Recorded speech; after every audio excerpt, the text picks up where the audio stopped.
All right, y'all. Another quick one. While I'm eating my ice cream, gotta have the cookies and cream every now and again, even if it's just a little bit. All right, this one's about digestion haters. You know what those are? Those are the people that can't find a way to stop you from working out, whether it's for whatever reason. So their plan is to make sure one angle of attack against you they're going to use is making sure not that your food is bad. Sometimes it is if you buy it bad, but if you're not able to digest it properly, break it down so you can get all the proper nutrients and stuff out of it, it kind of goes against your body the same way as if you eating everything you ain't supposed to eat to build a healthy body. Now, why I say this, I don't do alkaline water. If there's nothing else around and thirsty and need some water for some reason, then I'll go ahead and chance it. I'll get it. But ordinarily, I do not do alkaline water. Why? Thank God for bio and chemistry class. God made us with this stuff that naturally occurs in the body, in the stomach, to digest and break down your food. We're told it's called hydrochloric acid. Pretty strong stuff to break down anything that goes inside of the gut and break it down so fine that it's able to absorb into where it needs to absorb into to get into where your muscles and stuff are, where you just worked out to build them. But what happens when you add alkaline water, if I haven't said so before, you could take a guess. It's like left and right. You add too much to the right, you get some acid reflux. You add too much to the left, you get no acid reflux, a lot less digestion, absorption. So you see these guys on TV talking about they bodybuilders and stuff like that, and they saying they eating, some of them 5, 6, 7, I've heard up to 8 meals per day, trying to bulk and gain weight. What are the chances you think? Oh yeah, plus supplements out the wazoo, like people say, all kinds of whatever they figure they could take to help build. And the simple solution is go back to non-alkaline water, because it reverses or dilutes the stomach acid, like systemically, not just in the gut. It gets in through your whole entire body. So what ordinarily, say we eat a pack of chips, which ordinarily will burn through, there's some energy in it, some calories in it, but ordinarily, if you talk about calories, you're wondering why you less energetic eating the same stuff. Only thing that's changed is you don't realize that you've bought possibly wrongly labeled alkaline water. So now you got an alkaline digestive tract, an alkaline laden stomach, which is going to cause stuff to not absorb and sometimes hardly even break down. You wonder why sometimes it might take a lot longer for you to actually use the bathroom, because stuff ain't in there breaking down, and you get your digestive issues, which turns into other systemic sicknesses, illnesses, infestations, bugs and stuff that ordinarily flicking hightail it out of your system on their own, sometimes just by the acid buildup, whether it be from your lactic acid buildup from working out, pumping your muscles, or the typical digestive situation where your hydrochloric acid gets to breaking it down. So how to tell if nothing else is wrong and you find yourself breaking out little skin irritations, parasites, stuff like that? You take your parasitic medication and for some reason stuff doesn't always go away. It ain't that something is terribly drastically wrong with you per se. Check the content of your water. You could buy yourself a little litmus paper if they haven't read those to read wrong as of yet, and dip a little bit of it into, splash a little bit of what you consider regular water onto the litmus paper and see if it's gonna say neutral, acidic, alkali, slightly acidic, slightly alkali, strongly acidic, strongly alkali. And you find out for yourself. You're the kind of person who's into bodybuilding. These guys dying.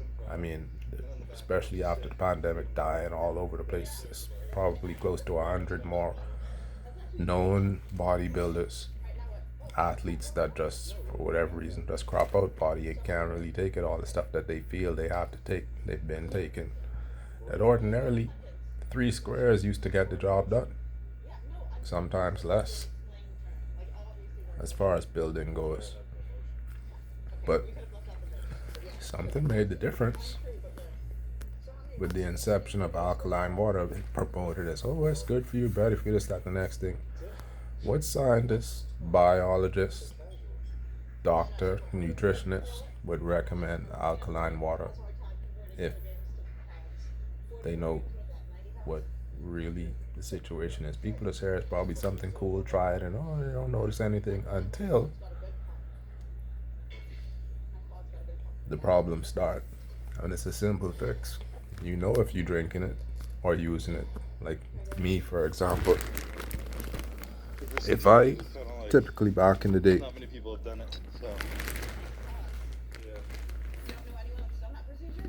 when I was probably at my most active as far as caloric needs, I'd say probably all through high school. Why?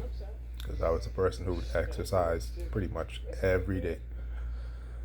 When I say every day, with the exception of maybe Saturday and Sunday if I didn't hit the golf course or something like that.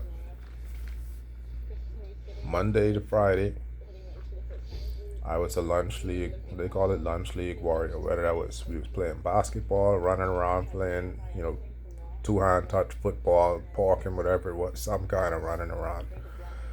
Pretty much every day, both breaks, early break and lunch break. Twice a week, whether it's Tuesday and Thursday or Monday and Wednesday, after school, swimming classes, and this is after running around, both breaks, whatever it is. Occasionally there was a mix, throw in a day of soccer when I got to high school. I think for the most part straight through high school. So 3 days out of the week I had an extra run around, swimming 2 days and then soccer 1 day. In the afternoons for like an hour and a half or 2 hours, still running around. And my meals used to be more or less whatever we had for dinner. I'd usually eat a pretty big dinner. I'd eat till that was, it was kind of cool trying to, I guess, quote unquote, see how much you could eat. But I used to eat pretty much to fill for dinner time. Not so much, say, extra late nights kind of stuff, but one big meal, whatever it was, late night. And then next day, my lunch used to be that early break because I wanted that playtime. So first time out of school, first break, whatever was 10 or whatever, 10:30 in the morning, go ahead to the cafeteria, whatever I'm going to eat, which typically people might have just wanted to eat for lunch because they was probably breakfast people and didn't, wasn't really into that run around scene, at least not in school possibly. So maybe they had more regular 3 square kind of style meals. But me, huge dinner, that early breakfast, that early lunch I should say, early break, lunch, whatever it was, hamburger and fries, hot dog and fries, usually kind of something with fries, patty, hot dog, fries, pizza, whatever it is, with a drink, a soda, a canned soda. And I was solid up until swimming time. Lunchtime, first one out the door, if not not too far from first one out the door, I'd head into the court or something to get my run around playing ball. Not maxing out, but just getting out there and staying active. Nah. For those of y'all that have done any kind of like formalized training of that sort, swimming, soccer, whatever it is, you know the kind of taxing it puts on your body. So naturally, thank God, your body knows how much it needs to eat, of what it needs to eat to recuperate and replenish and improve. And for the most part, that was me.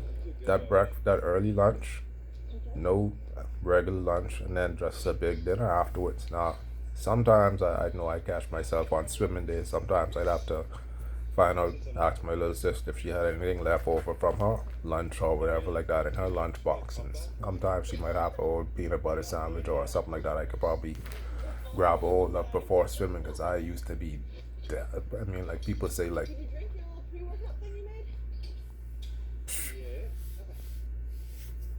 tired in swimming, barely able to get through the workouts. But that was what the caloric needs actually need. But after that, I mean, I was fine. Next day, fresh and ready to go. 2 meals a day. Young growing boy.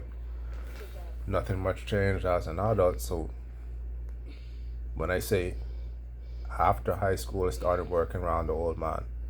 Even in the summers when I wasn't in school every day. I'd have lunch. We'd usually do some kind of lunch or something like that. McDonald's or whatever, some kind of combo or some kind of meal.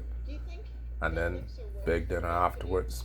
And next morning, for the most part, I didn't always feel like I needed to eat until sometimes 11, 12, 1, 2 o'clock, something like that. But my stomach would start to bubble. And then, the gas start to kick up, start to burp and that kind of stuff because your stomach acid is percolating stuff, cleaning out.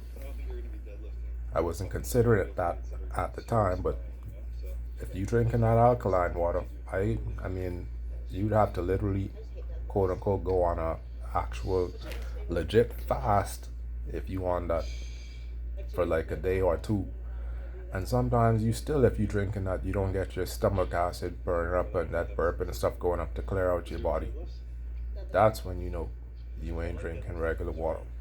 Spring water, great. Regular water with your vitamins and minerals in it. Regular purified water, same thing. Because after lunch, after them runarounds and lunchtime, I used to be at the water fountain. Them old little things. You just like push the little thing that spins and the water shoots up like a little fountain. I used to have myself feel like probably close to a gallon most days after running around lunchtime. And that stuff used to get percolating with that water. You feel a little bubbling going up, burping and stuff like that, especially if you chew a little bit of gum. That, perks your digestive system a bit ordinarily. With chewing gum nowadays, if you drinking that alkaline water, still hardly get any kind of bubbling. And the weird part is sometimes like your body doesn't necessarily know that it's not necessarily getting all your nutrients. So you're gonna eat and eat and sometimes eat more, and then when them creepy crawlies start to building up inside you because you ain't got no acid building up, you can eat even more because you've eaten them inside of you. And then you're going to eat more and drink more of the same alkaline water. And then you're going to notice your workouts have now changed. Have to change. Have to adjust. Your muscles don't pump up necessarily the same way because you got stuff in them that ain't supposed to be in them. Clogging them up, congesting them, feeding off of what's supposed to get into them. That's been happening for years, at least with me. Why? Because a gallon of water, you can imagine back in the day, used to cost like $1. Whatever it was. Spring water, even when alkaline water came out, still about $1 or so per gallon. The spring water that is still, really good for you and allows your body to stay and function normally. For some reason in our stores, they wanted to be selling them sometimes at the cheapest for like $3 a gallon. Now that particular one, I don't know where that's made, but I mean it's I like it. It's pretty good.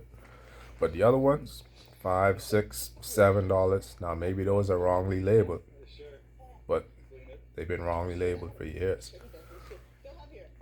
So I call them digestion aiders.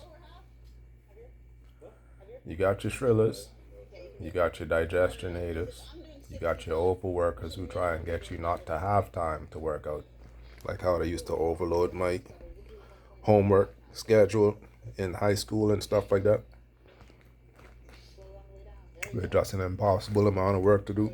I was like, hell no, I don't know whose schoolwork y'all trying to get me to do, but they can make sure by the time come graduation time, they can know how to do it themselves. And I literally stopped doing it. Except for the courses that I knew I was going to need for what I wanted to go into.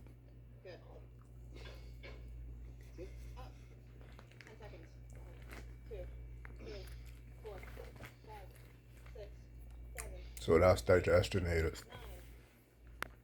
Y'all be careful with that alkaline water. Save yourself a whole lot of time, energy, your doctor's visits. I can understand if your doctor cute and you want to go sit in the office and talk with her, or he cute and you want to sit in the office and talk with them. But assuming they ain't, and y'all ain't friends, and y'all don't imagine yourselves having no kind of particular history with them as far as maybe wanting to associate with friends or family or maybe work for them or with them, and you don't feel like being in the doctor's office, get on these water companies and make sure they doing what they're supposed to do with our water. I think you could buy a litmus paper. I don't know where to get one around here. I've never actually bought one, but I'm sure you could buy a litmus paper test or something like that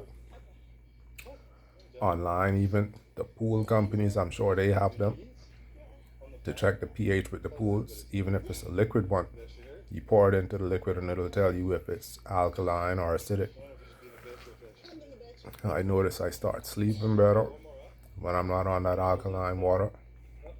Muscles begin to pump up. About 2 bottles of spring water in the last week or two, aside from the 5 gallon that I had here. And I'm not sure if that was alkaline or not.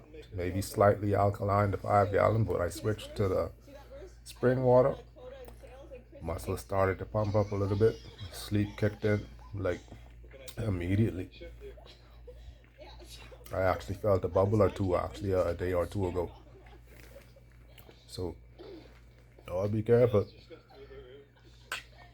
Little pentagram fuckers, they full of, y'all know that stuff that don't smell all that great. But anyhow, crunch out.